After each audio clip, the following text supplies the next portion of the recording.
Love story की बात हो और शिव शक्ति का बयान ना हो तो प्यार की कहानी का कोई मतलब ही नहीं। देखना चाहते हो इटर्नल लव स्टोरी?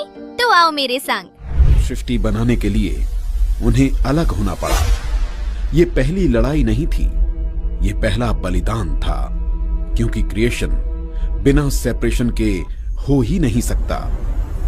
शक्ति ने दुनिया चुनी और शिव ने चुना इंतजार।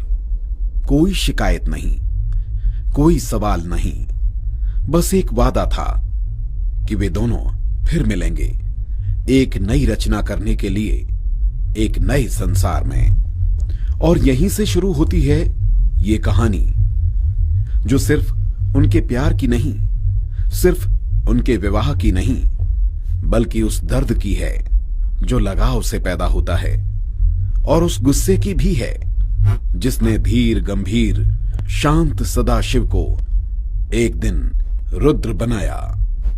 अगर ये सेपरेशन जरूरी था तो फिर इसका दर्द इतना खतरनाक क्यों बना? शक्ति इस बार मनुष्य के रूप में आई, राजा दक्ष की बेटी बनकर, और उनको नाम मिला सती।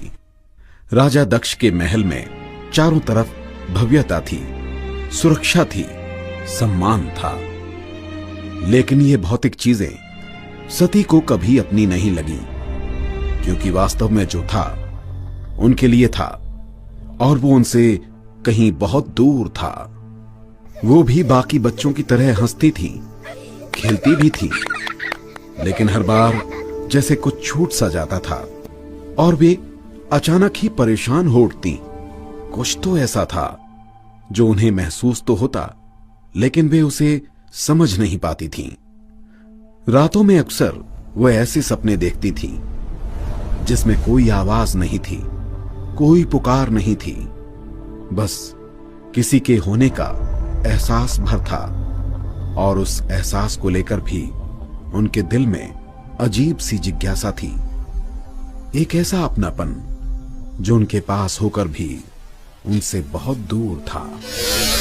सती को नहीं पता था कि ये चेहरा किसका है, पर उनके हाथ अपने आप उस तस्वीर को बनाने लगते थे, जैसे शिव की यादें उनके दिमाग में नहीं, उनके रोम रोम में बसी हों। बस वो समझ नहीं पा रही थी। दक्ष ने जैसे ही चित्र देखा, वो समझ गए कि ये कोई आम चेहरा नहीं था, ये वही था जिसे वो डरावना समझते थे। ये चेहरा था सबसे बड़े संहारकर्ता का।